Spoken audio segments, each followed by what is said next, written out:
In today's video, we have several NHL signings that have taken place today. We have more free agent rumors about some of the other players that are unsigned, where they might be heading, and we have a pretty significant trade rumor involving a blockbuster deal that could happen between the Flyers and the Blue Jackets. We'll jump into all the latest news coming up next.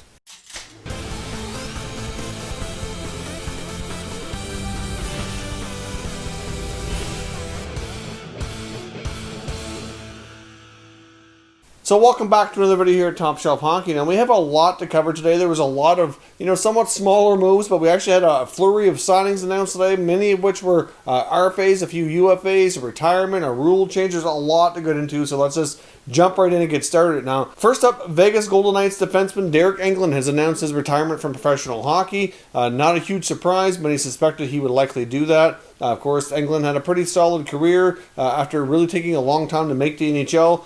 Put in 7 years in the minors, didn't get into the NHL until I think he was age 27. So for him to put in, 11 years was pretty solid. So obviously he's a big part of the Golden Knights franchise here for the first few years of their existence, and now he's ready to call her quits, and he is going to be working with the Golden Knights organization as well off the ice now as well. And we wish him nothing but the best. Now, as far as the signings today, we have several. First up, you get Florida Panthers have signed goaltender Samuel Montambeault to a 1-year, 2-way contract. Of course, he's been a pretty solid American Hockey League goaltender. He's had limited NHL action. Likely going to be the number 3 goaltender this year. Hard to say if they decide to keep him on a taxi squad or get him to play in the minors. I'm not sure what the plan will be for him, but he gets a 1-year, 2-way contract, league minimum at the NHL. Of course, we saw the Tampa Bay Lightning sign a few players, including a couple defensemen, a couple of important pieces here, which certainly puts them well above the cap and is fueling the rumor mill and how they're going to handle that. Of course, they've signed Erik Cernak, a restricted free agent defenseman, to a 3-year contract. He gets $2.95 million per year, and he will still be a restricted free agent at the end of the contract. So, obviously, that's a pretty good signing. Obviously, they still have the significant RFA, and Anthony Cirelli left the sign, but that's another RFA off their list. And they also signed Rutta to a 2-year contract as well, valued at $1.3 million. Of course, he'll be unrestricted at the end of that contract. Of course, Rutta was acquired formerly from Chicago's. Had somewhat of a smaller role with the team, but still an important piece there. So that now puts them well over $6 million above the salary cap. There's a lot of talk about Nikita Kucherov maybe going on long-term injury reserve due to a hip issue. From what we're hearing, it sounds like Steven Stamkos will be healthy and ready to go for the start of the year. So if they end up using long-term injury reserve, that just means they're going to end up delaying a trade, which could prove to be more difficult later on in the season.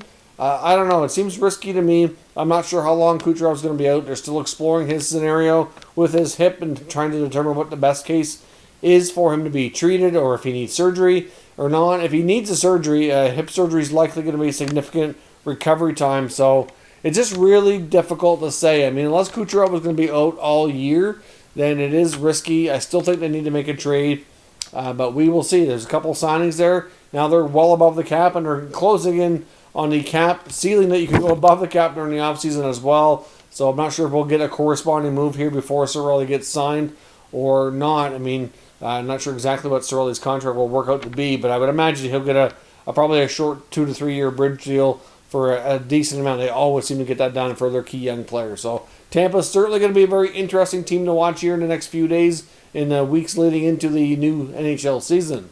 Washington Capitals have signed forward Connor Sheary to a 1-year contract at $735,000. It goes to show what the current NHL landscape is now for teams and their budgets, considering a player of Sheary getting that close to league minimum. I mean, obviously he didn't exactly light it up last year, but he split the year between Buffalo and then went back to Pittsburgh. His numbers have been declining the last few years, but still somebody who's got multiple Stanley Cups on a resume, getting under $1 million per year. Certainly a pretty bargain contract there, so it's some added depth for Washington. Potentially another player who can maybe play more of a scoring role in a bottom 6 role as well. And of course a player they're very familiar with after having him spending a long time with the Penguins organization, who they play substantially, and obviously he'll get to play his former team in Pittsburgh a lot given the divisional format for this year. Unrestricted free agent forward Mikeal Granlund is actually going to end up returning to Nashville, where he spent his last period of time in the NHL anyhow. He gets a 1-year deal at $3.75. Obviously, it looks like Nashville was exploring letting him go, signing another player. There was rumors that they were involved with the Hoffman negotiations, but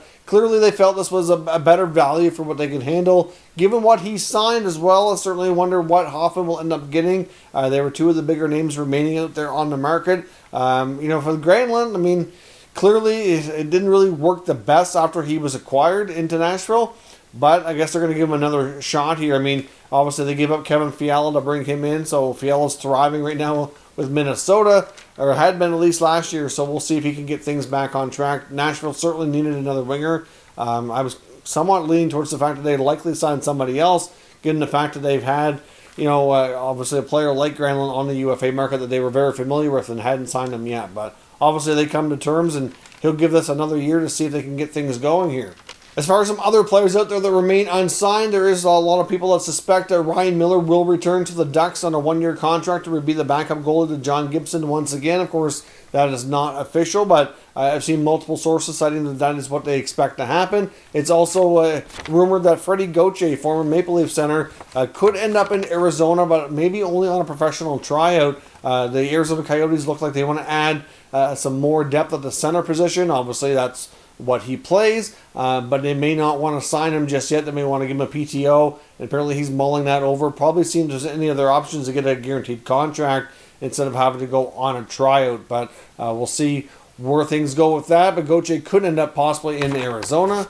As far as the Boston Bruins and Zdeno Chara, you have to wonder where things are at now. Like I said, we've heard some Boston media sources, mostly those with Boston Hockey Now, so Jimmy Murphy and Joe Haggerty, talking about they don't really feel the fact that Chara's probably not going back to Boston. And no, it's hard for many of us to kind of picture him playing anywhere else. But we did get some remarks today from Bruins president Cam Neely. And, I'm kind of getting more and more of the vibe that it is pretty unlikely that Chara returns. Basically, what Neely had to say was that they're really focusing on the getting younger and giving their young defensemen more opportunity, which is what we've been hearing before through the media.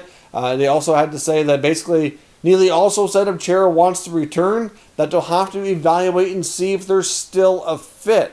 So that doesn't exactly sound the most inviting. I mean, you never know. Things could change.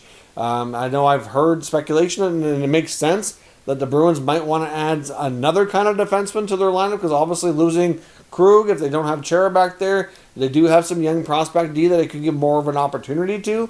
But, they could use some more experience back there as well. They did admit that Neely did acknowledge that they are exploring different defense options as well.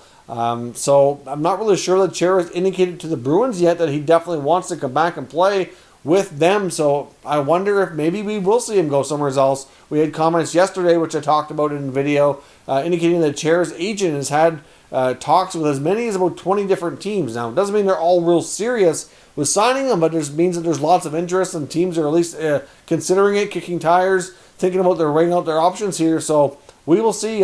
Based on those comments from Neely, I do think there's a greater likelihood than I've ever thought before that if Chara decides to play, that he very well could be wearing a different jersey other than Boston. We saw the first few teams today announce they have deals to put ads on helmets. Of course, as we know, that's something the NHL did approve to help generate some extra revenue. We saw teams like the Devils and the Capitals be among the first to get that going and have approved deals with sponsorships. Now, in some cases, they may not be generating much, if any, and maybe even in some cases no extra revenue, depending on the sponsor. A lot of the relationships already exist between some sponsors and teams, and they might be missing out on other opportunities. Like teams might owe them, a bit based on other contracts that they have for arena-type deals, and they might be giving that to them as kind of a way to make things up for the lack of exposure and lack of ability to fulfill other contracts. So not a guarantee that it's completely generating new revenue, but step in the right direction. Depends on the scenario. Of course, some teams are generating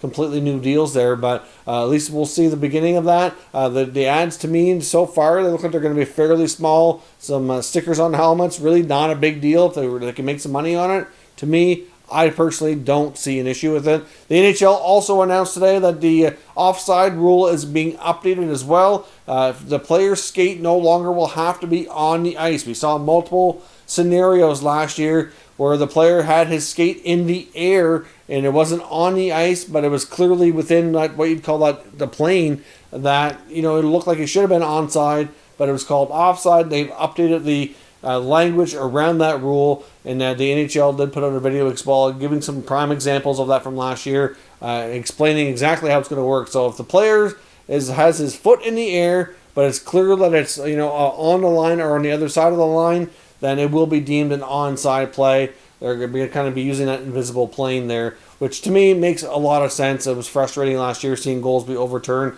just because the skate was not on the ice. So hopefully we'll see what kind of adjustments that makes. But now, because we're talking about an invisible plane, hopefully we don't see additional issues arise from that. But I'm not sure it's ever going to be a perfect scenario when we're reviewing offsides, but hopefully it's a step in the right direction to improve it. Now, as I mentioned as well, there's also some potential here for a blockbuster type trade, and it could be between the Jackets and the Flyers. Now, the Jackets are looking to make some moves. They want to bring in some more firepower. They've had talks with free agents. Things have not gone quite as planned here so far. And right now, they've obviously are exploring trading the right shot defenseman David Savard, who's a veteran guy, pretty solid rear guard. Has 1 year left on his contract. Right shot defensemen typically are in pretty high demand and can have pretty good value. I know there was talk about him earlier in the year, and there's still possible as well they could trade a goaltender, which they did explore throughout the offseason. They were considering a lot more trading Jonas Korpisalo, which I think is maybe why they pushed him more into return to play playoff format. Obviously, Elvis Merzlikins was given a bigger contract to me, which is, obviously I was a little surprised he went with Korpisalo in the playoffs, but maybe in the beginning it was more about showcasing his skills to try to make sure that they had a trade chip available later on, because they knew at some point moving a goaltender was a real possibility. But obviously, they want to bring in a top six forward. They need some more scoring. They need some additional firepower. They play with guys like Dubois and Atkinson up there. Of course, they lost some key players the previous offseason, and they've really yet to replace a lot of that. And if they could score more while maintaining their strong defensive play and good goaltending, they obviously would be a much better overall team. Now, one rumor had them linked to the Philadelphia Flyers, possibly for a guy like James Van Riemsdyk, who we know the Flyers would be very interested in moving along.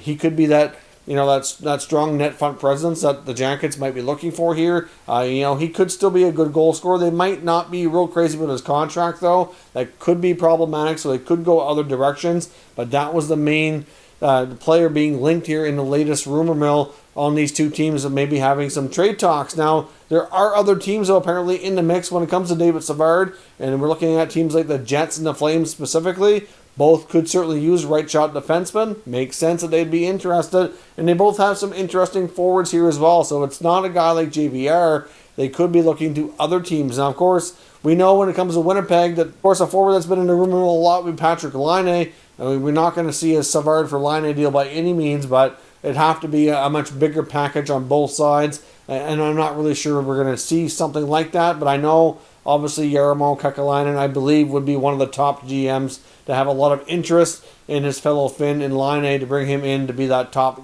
goal-scoring sniper-type winger that he's really looking to add on his team. So this kind of trade's not going to get that done, but it is something that when the time does come for the Jets to make a trade, I do expect those two teams to be possible partners in that regard. Obviously, when it comes to the Jets, though, I don't see them moving really Laine for that kind of trade. I don't see them moving, obviously, Scheifele or Wheeler or Kyle Connor. So I'm not really sure who else they could possibly really target on the Jets, but I can see the interest. The Jets were rumored to want to possibly move Jack Roslovic, but Roslovic may not be the player that the Jackets would really want in return. So that may not be the best fit, even though Savard would make a lot of sense for Winnipeg. And when it comes to the Flames, it's difficult to say exactly who they would be looking for, but obviously there's been a lot of talk around Johnny Gaudreau and that. But again, you're not going to see a high-profile winger move for a David Savard on a one-year deal. So I'm not really sure how that would work out. So in that sense, maybe the Flyers are the better option. The information that I was reading